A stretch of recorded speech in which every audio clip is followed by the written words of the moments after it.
Fais comme tu veux, oh, sur ton trône, fais comme tu veux, oh,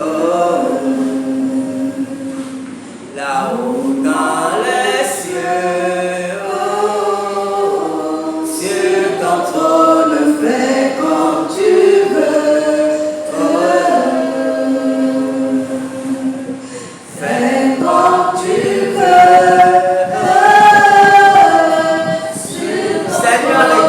Notre Père, Dieu du ciel et de la terre, Dieu d'Abraham, Dieu d'Isaac et d'Israël, toi l'Éternel, le Dieu des armées, toi l'Éternel, le Dieu des armées, le Dieu grand et redoutable, le Dieu vivant et vrai, nous te bénissons, nous glorifions ton Saint-Nom, nous glorifions ton pardon, tes mérites.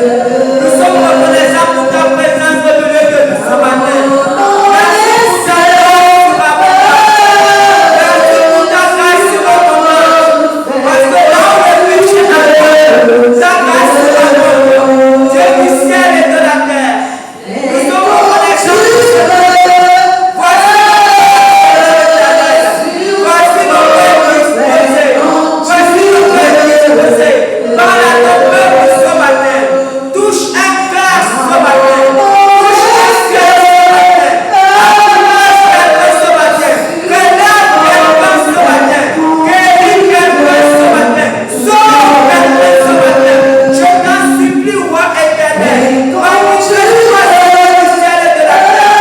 Manifeste-toi Dieu éternel. Manifeste-toi Dieu éternel. Je t'en supplie, Père éternel, pour chaque personne, pour nos petits familles, touche le cœur, touche le cœur des autres,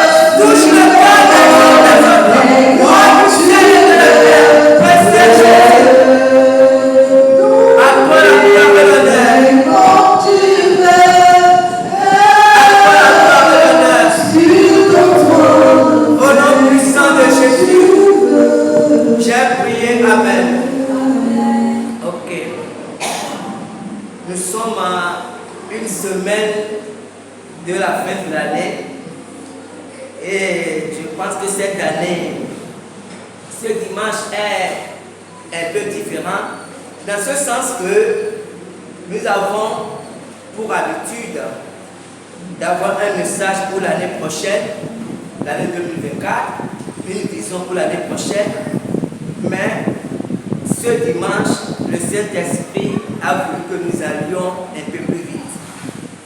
C'est-à-dire que j'avais préparé un message qui était terminé jusqu'à jeudi, mais hier, le Saint-Esprit m'a donné un autre message totalement, sûrement à cause des circonstances de nos âmes, parce que, comme le disait tout à l'heure à Clara, cette année a été un peu difficile. Peut-être que le peu que je dis là même, ça peut être gentil. Cette année a été difficile dans beaucoup de domaines. Dans le domaine spirituel, pour moi, dans le domaine spirituel, j'ai été beaucoup secoué. Peut-être que d'autres, dans le domaine, je ne sais pas, financier, mais cette année a été difficile. Et le terme que nous aurons pour l'année prochaine, c'est rallumer le feu de Dieu dans nos vies. C'est ça le terme pour l'année prochaine. Quand il dit pour l'année prochaine, c'est essentiellement pour le mois de janvier.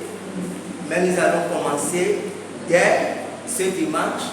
Et ce sera pour nous une façon de mettre déjà un pied en 2024. C'est comme si on était pressé. On était pressé que 2023 parte. Et nous allons déjà mettre un pied en 2024. Amen. Donc notre verset du mois de janvier, cette fin d'année du mois de janvier, c'est Lévitique 6, verset 12 à 13. Le feu brûlera sur l'autel, il ne s'éteindra point. Chaque matin, le sacrificateur y allumera du bois, arrangera l'holocauste et brûlera la graisse des sacrifices d'action de grâce. Le feu brûlera continuellement sur l'autel, il ne s'éteindra point. On va revoir ce verset un peu plus bas. Amen. Et le thème de ce jour, c'est le Dieu de la passion. Le thème de ce matin, c'est le Dieu de la passion. Et le verset verset Jean 12, verset 24, qui est le verset de ce matin. L'amour de Dieu a été manifesté envers nous en ce que Dieu a envoyé son Fils unique dans le monde afin que nous vivions par lui. Et cet amour consiste non point en ce que nous avons aimé Dieu, mais en ce qu'il nous a aimés et a envoyé son Fils comme victime expiatoire pour nos péchés. Amen.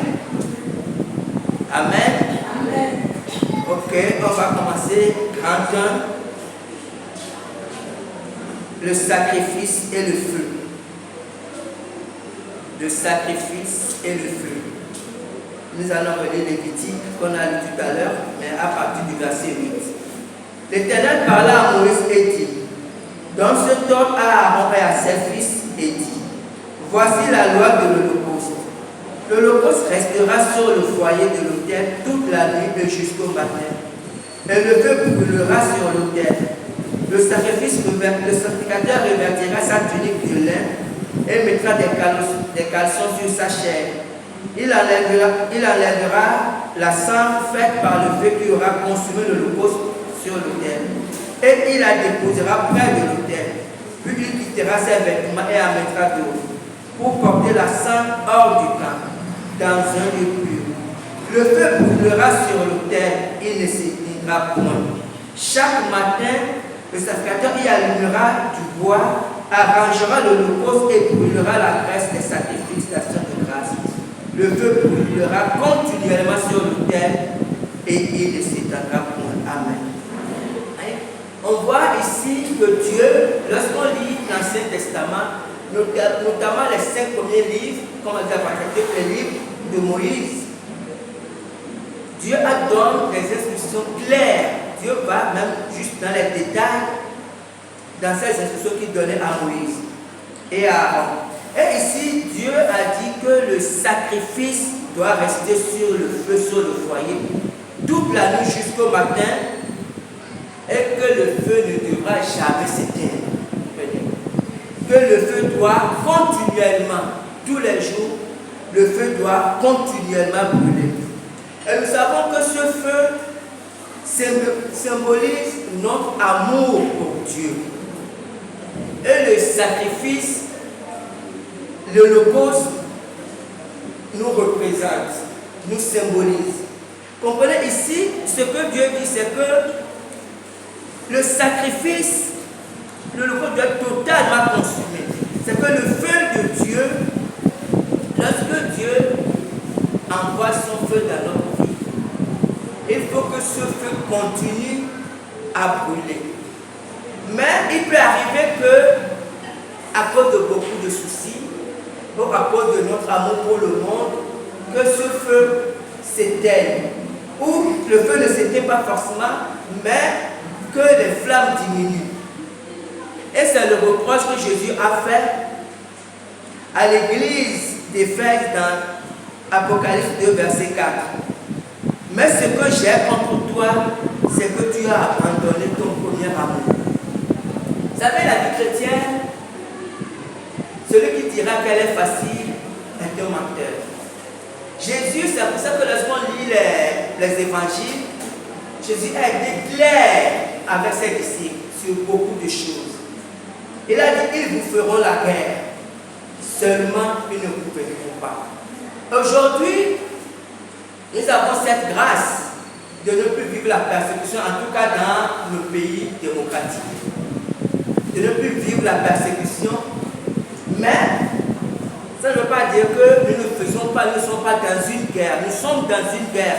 Et cette guerre, c'est d'abord pour arracher notre ministère, parce que nous avons tous ce ministère.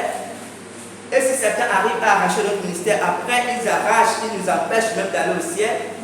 Donc c'est une guerre et je rends grâce au Seigneur qui a beaucoup utilisé la calculatrice de ce matin en parlant quand elle se voyait avec les yeux charnels et Dieu leur a rappelé que non, c'est vrai, c'est pas qu'elle est tort, toutes ces choses sont vraies, mais de regarder à l'essentiel. Et c'était à un moment donné le problème de cette église d'Éphèse. Jésus a dit, mais ce que j'ai contre toi, c'est que le feu que tu avais pour moi, le cœur embrasé que tu avais pour moi, en fait, aujourd'hui, tu n'as plus ce même cœur. Et je pense que c'est le même reproche que Jésus nous fait ce matin. En tout cas, en ce qui me concerne, c'est le reproche que Jésus me fait. Que le premier amour, ce feu qui te consumait pour moi, tu n'as plus ce feu. Et il est important qu'on retrouve ce feu. Amen. Amen. Grand 2, le Dieu de fidélité. Le Dieu de fidélité. Vous savez, lorsqu'on lit la Bible, pour tous ceux qui lisent la Bible, on se rend compte rapidement que Dieu a plusieurs noms. Comme l'autre chante que mon papa a beaucoup de noms. Parce qu'effectivement, Dieu a plusieurs noms. Mais, il y a un nom qui est un peu particulier, auquel on ne fait pas attention souvent, très souvent. C'est le nom l'Éternel. Et ce matin, j'aimerais qu'on voit un peu ce nom de plus près. L'Éternel. Vous savez, il y a d'abord le nom Dieu, qui est Dieu. Et en hébreu, c'est Elohim, Dieu. Et ce nom Dieu, en fait, fait référence beaucoup à la puissance de Dieu. Et ce nom Elohim est défini le rapport de Dieu par rapport à la création. Le Dieu tout-puissant, le Dieu tout-suffisant qui a créé les cieux et la terre, qui a créé toutes choses. Mais on va voir que le nom, l'Éternel, Éternel, c'est un nom qui définit beaucoup plus la relation que Dieu a avec l'homme. J'ai envie de dire l'intérêt de Dieu pour l'homme, l'intimité que Dieu a pour l'homme. Et nous allons voir quelques exemples. Genèse 7, verset 16. Genèse 7, verset 16. Et il entra mâle et femelle de toute chair comme Dieu l'avait ordonné à Noé. Je vais relire plus souvent. Et il entra mâle et femelle de toute chair comme Dieu l'avait ordonné à Noé. Puis l'Éternel ferma la porte. Et il entra mâle et femelle comme Dieu l'avait ordonné à Noé. Puis l'Éternel ferma la porte. Dans ce verset, on voit deux noms, ou je dirais deux attributs de Dieu. Il dit les animaux ou les êtres vivants entrèrent deux à deux dans l'arche, comme Dieu l'avait ordonné. Parce que ici, comme Dieu l'avait ordonné, le nom Dieu ici, c'est pour définir l'autorité. Celui qui ordonne, celui qui commande, celui qui donne un ordre. Et comme Dieu l'avait ordonné, Noé a obéi à Dieu et Noé a fait entrer les êtres vivants dans l'arche deux à deux. Mais la fin dit, puis l'Éternel ferma la porte. Vous comprenez? Pourquoi à la fin, Moïse qui a écrit ce livre a dit, puis l'Éternel ferma la porte? Parce que ici, c'est pour montrer la relation, l'intérêt ou l'attention que Dieu porte à tous ceux qui étaient dans l'arche. Quand ils étaient entrés dans l'arche, là c'était plus Dieu qui a fermé la porte, mais c'est l'Éternel qui a fermé la porte pour montrer l'intérêt, le soin qu'il prenait de ces personnes. Et quelque temps, le déluge est arrivé. On verra que jusqu'à ce que Dieu les fasse sortir de ce bateau. Vous comprenez? Et on ne peut pas interchanger, on ne peut pas dire que il entra mâle et femelle de toute chair comme l'Éternel ordonna, parce que ça n'aura plus le même sens pour les enfants de Dieu que nous sommes. Nous allons prendre 3 ou 4 exemples. Prenons un autre exemple. Prenons 1 Samuel 17, verset 46. Aujourd'hui, l'Éternel te livrera entre mes mains. Je t'abattrai et je te couperai la tête. Aujourd'hui, je donnerai les cadavres du camp des Philistins aux oiseaux du ciel et aux animaux de la terre. Et toute la terre saura qu'il existe en Israël un Dieu. Je vais relire ce verset. C'est David qui parle. Et David parlait à Goliath. Il dit, aujourd'hui, l'Éternel te livrera entre mes mains. Je t'abattrai et je te couperai la tête. Aujourd'hui, je donnerai les cadavres du camp des Philistins aux oiseaux du ciel et aux animaux de la terre. Et toute la terre saura que Israël a un Dieu. Vous comprenez? C'est la même chose qui revient ici. Vous voyez qu'au début, David a parlé de l'Éternel qui va livrer Goliath entre ses mains. David n'a pas dit Dieu te livrera parce que pour David ce n'était pas la même chose. Parce que l'Éternel, c'est le Dieu de son intimité, c'est le Dieu qui est proche de lui, c'est le Dieu qui prend soin de lui, c'est le Dieu qui pourvoit ses besoins, c'est le Dieu qui le délivre de ses ennemis. Je peux dire que c'est l'Éternel va te livrer entre mes mains, mais pour vous les autres, pour vous les Philistins, pour vous qui ne connaissez pas Dieu, alors vous saurez qu'il y a un Dieu en Israël. Comprenez? C'est très important. Parce que le Dieu Tout-Puissant, dans toute sa fureur, se manifeste aux ennemis. Aux ennemis de son peuple, en tant que Dieu. Le Dieu Tout-Puissant, le Dieu Tout-Suffisant. Mais en même temps, il se manifeste à son peuple, comme l'Éternel, le Dieu des armées, l'Éternel, le Dieu qui ne change pas, le Dieu de fidélité. On va encore lire deux versets pour comprendre. Lisons 2 Chroniques 18, verset 31. Quand les chefs des chars aperçurent Josaphat, ils dirent, c'est le roi d'Israël, et ils l'entourèrent pour l'attaquer. Josaphat poussa un cri, et l'Éternel le secourut, et Dieu les écarta de lui. Je vais relire ce verset. 2 Chroniques 18, verset 31. Quand les chefs des chars aperçurent Josaphat, ils dirent, c'est le roi d'Israël, et ils l'entourèrent pour l'attaquer. Josaphat poussa un cri, et l'Éternel le secourut, et Dieu les écarta. Vous comprenez? Le même verset ici, il disait que Moïse qui a écrit a voulu faire la distinction. Il a dit, quand Josaphat, parce que Josaphat a eu peur, les ennemis étaient sur lui pour le détruire. Quand il a crié, la Bible dit, et l'Éternel le secourut. Vous comprenez? Celui qui a secouru Josaphat, c'est l'Éternel. Et celui qui a écarté les ennemis de Josaphat, c'est Dieu. Vous comprenez?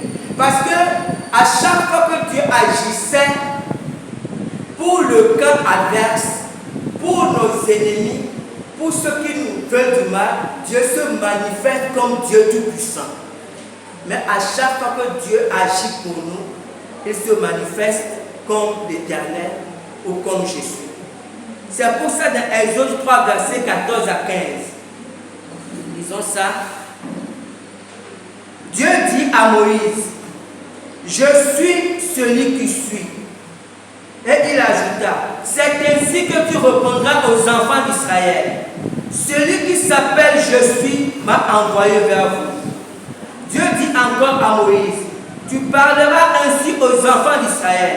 L'Éternel, le Dieu de vos pères, le Dieu d'Abraham, le Dieu d'Isaac, le Dieu de Jacob, m'envoie vers vous. Voilà mon nom pour l'éternité. Voilà mon nom de génération en génération. Donc Dieu, quand il a envoyé Moïse vers les enfants d'Israël, il a dit, tu leur diras que je suis l'Éternel. Je suis celui qui suis. Je suis le Dieu qui ne change pas. Et parce que ici, le message que Dieu voulait faire passer, le message essentiel, c'est qu'il est un Dieu de fidélité envers son peuple. Il est un Dieu de fidélité envers ses enfants. Qui, en fait, il n'est pas l'un de ses enfants. Quel que soit ce qui peut se passer, il est toujours présent pour ses enfants. Et Jésus a dit la même chose dans Matthieu 28, verset 20, vers la fin. Et voici, je suis avec vous tous les jours jusqu'à la fin du monde. Je suis avec vous. Quel que soit ce qui peut arriver, dans les moments de joie, comme dans les moments, on va dire quoi, de difficulté, d'épreuve, dans les moments de faiblesse, comme dans les moments où vous êtes fort, je suis avec vous tous les jours jusqu'à la fin du monde. Et dans 2 Timothée 2, verset 13, la Bible dit, si nous sommes infidèles, parce qu'il peut arriver que nous soyons infidèles envers Dieu, il dit, si nous sommes infidèles, il demeure fidèle car il ne peut se renier lui-même. Parce que Dieu demeure fidèle dans son amour, Dieu demeure fidèle dans sa grâce, parce que c'est un Dieu de passion. C'est un Dieu qui manifeste son amour pour ce qu'il est. C'est un Dieu qui manifeste son amour pour son peuple. Amen. Grand 3. Le fils et l'épouse. On va finir avec ça. Comme ça, comme c'est le 24, nous pouvons rentrer pour préparer la fête. Le fils et l'épouse. Vous savez, le terme, c'est que Dieu de la passion. En fait, Dieu est un Dieu passionné. Passionné pour l'homme et passionné pour ses enfants. On ne peut pas imaginer l'amour de Dieu, l'étendue de l'amour de Dieu pour l'homme. On ne peut pas imaginer quand Adam et Ève sont tombés dans le péché d'Éden, comment Dieu a souffert de cette situation et Dieu a préparé en même temps une solution qui est venue pour Jésus. Donc, à cause de cet amour que Dieu a, comme la Bible dit que car Dieu a tant aimé l'homme qu'il a donné son Fils. Dieu veut en retour, vous savez, en fait, Dieu ne veut pas commander quelque chose chez l'homme. Souvent, nous pouvons, Jésus a dit, soyez parfaits comme votre Père Céleste est parfait. Mais en réalité, ce que Dieu veut dire, ce n'est pas la perfection. Ce n'est même pas les sacrifices, on a dit qu'en fait, parce que personne ne peut rien faire pour Dieu. Ce que Dieu veut de nous, c'est l'amour. Ce que Dieu cherche, vous savez, c'était le grand secret de la vie de David. David était fou amoureux de Dieu. En fait, il rendait à Dieu l'amour que Dieu lui a donné. Et tous ceux qui sont amoureux de Dieu sont précieux pour Dieu. Dans Jean 21, verset 15 à 18, qu'on ne va pas lire, c'était les dernières paroles que Jésus a échangées avec Pierre. Quand Jésus est ressuscité, la dernière conversation que Jésus a eue avec Pierre avant de partir se trouve dans Jean 21, verset 15 à 18. Et après, Jésus a confié ses brebis, ses agneaux et ses brebis à Pierre. Il a dit, Père mes agneaux, Père mes brebis. Mais cette question portait sur l'amour. Jésus demandait à Pierre à 3 reprises, Simon, fils de Jonas, m'aimes-tu plus que ne m'aime ceci? Jésus n'a pas demandé à Pierre, est-ce que tu seras fidèle? Est-ce que tu seras performant? Est-ce que tu seras un bon chrétien? Est-ce que Jésus voulait savoir seulement, est-ce que tu m'aimes? Et Pierre répondait à chaque fois, tu sais toutes choses, tu sais que je t'aime. Et c'est ce qui est important pour Dieu. Et dans 1 Jean 4, verset 19, ça c'est l'apôtre Jean qui explique ça après, il dit pour nous, nous l'aimons parce qu'il nous a aimé le premier. Il dit nous aimons Dieu parce que c'est lui qui a commencé par nous aimer le premier. Et c'est pour ça que vous savez, pour manifester cet amour entre Dieu et nous, Dieu veut que cette relation, enfin je dirais que cet amour soit manifesté par 2 relations. La relation de fils et la relation de l'épouse. D'abord la relation de fils. Vous savez, dans la chair, Jésus était un oriental. C'est qu'il est né en Orient là-bas, on voit un peu les Arabes, tout ça, c'est la même chose. Et quand vous voyez le comportement des Orientaux, en fait c'est un peu comme le comportement un peu des Africains. Mais c'est un peu plus fort chez eux. Vous voyez comment les Arabes se comportent. Parce que vous savez, chez les Orientaux, un fils doit honorer son père. c'est très fort chez eux. Leur éducation, même quand vous regardez même les Arabes, même quand ils sont en France, quel que soit, même quand ils sont aux États-Unis, regardez toujours comment ils sont avec leurs parents. Parce que ils doivent avoir, quel que soit qui ils sont, ils doivent avoir un certain comportement avec les parents. C'est très très important. Et c'est ce que je dis, nous avons un peu en Afrique, parce que c'est la même éducation. Mais chez les Orientaux, chez les Asiatiques, c'est beaucoup plus fort. Et ici, c'est pour ça que la première relation que Dieu veut avoir avec nous, c'est la relation de père et de fils. Dans Malachie 1, verset 6, la Bible dit, un fils honore son père et un serviteur son maître. Si je suis père, où est l'honneur qui m'est dû? Si je suis maître, où est la crainte qu'on a de moi? Dit l'Éternel des armées à vous sacrificateurs qui méprisez mon nom et qui dit en quoi avons-nous méprisé ton nom? Donc la relation, la première relation, c'est cette relation de père et fils. Et le côté père, c'est ce que Jésus a expliqué avec l'histoire du fils prodigue. Vous voyez que dans cette histoire du fils prodigue, Jésus expliquait le sentiment du père. Et Jésus disait que ce père, vous savez, son fils lui a demandé sa part de l'héritage. Et son fils est parti avec cet argent, avec son héritage. Et la Bible dit qu'il a gaspillé tout avec les prostituées.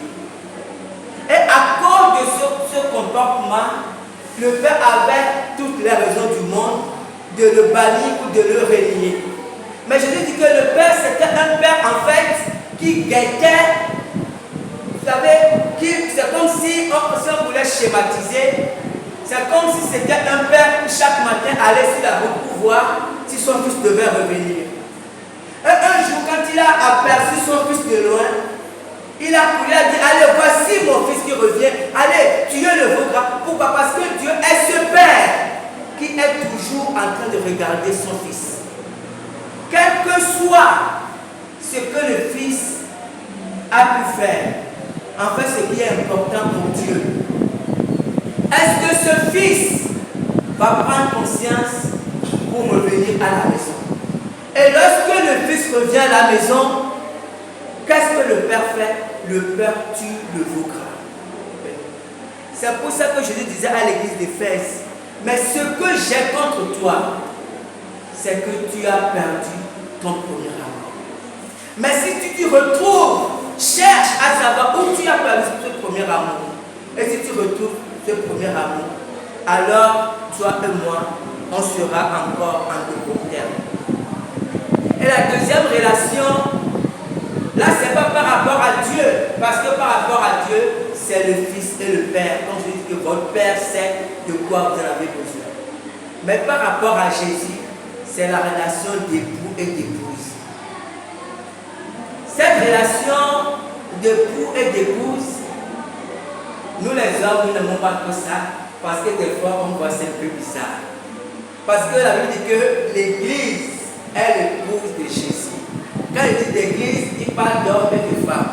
Et souvent les hommes, on peut trouver ça bizarre. Parce que des fois, ça peut toucher un peu la virilité. Mais ici, lisons Éphésiens 5, verset 32. C'est Paul qui parle. Il dit, ce mystère est grand. Je dis cela par rapport à Christ et à l'Église. Ici, ce qui est important dans cette relation d'épouse et d'époux, c'est pour montrer que Jésus de son côté est ce époux qui a donné sa vie pour son église, pour son épouse, pour l'église. Et Jésus n'a pas donné sa vie pour son épouse quand son épouse était très bien, quand son épouse était correcte, quand son épouse était obéissante. La Bible dit que c'est quand nous étions pécheurs, c'est en ce moment que Christ a donné sa vie. C'est que Jésus est l'époux qui en fait se sacrifie pour son épouse au moment où l'épouse est dans une situation catastrophique, où l'épouse, je ne sais même pas quel adjectif utiliser. C'est en ce moment précis. Parce que nous les hommes, ça ne marche pas comme ça. Quand l'épouse n'est pas bien à l'époux, jamais, jamais. Comme disait il y a quelques jours, jamais du tout. Comprenez? Mais Dieu, c'est en ce moment même que Jésus, il a donné sa vie. C'est pour ça que quand on parle d'épouse, en fait, quelque part, Jésus veut que l'épouse que nous sommes, que l'Église comprenne ça et que nous ayons en retour cet amour sacrificiel. Parce qu'en fait, en réalité, c'est ce que Jésus a fait pour nous. C'est comme s'il nous disait que voici ce que moi j'ai fait pour toi. Mais toi, que peux-tu faire pour moi? Et c'est la même chanson qu'elle a chanté, le même cantique en disant: ce grand amour que tu as manifesté en retour, mais en retour, par la grâce de Dieu, en retour, Dieu nous demande de manifester notre amour pour nous. Amen. Amen. C'est de ça, là c'est juste une introduction. Ce matin j'ai voulu introduire, comme j'ai dit, pour que nous ayons déjà un pas en 2024.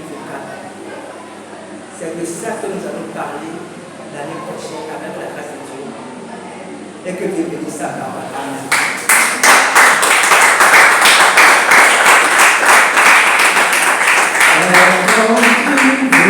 I want to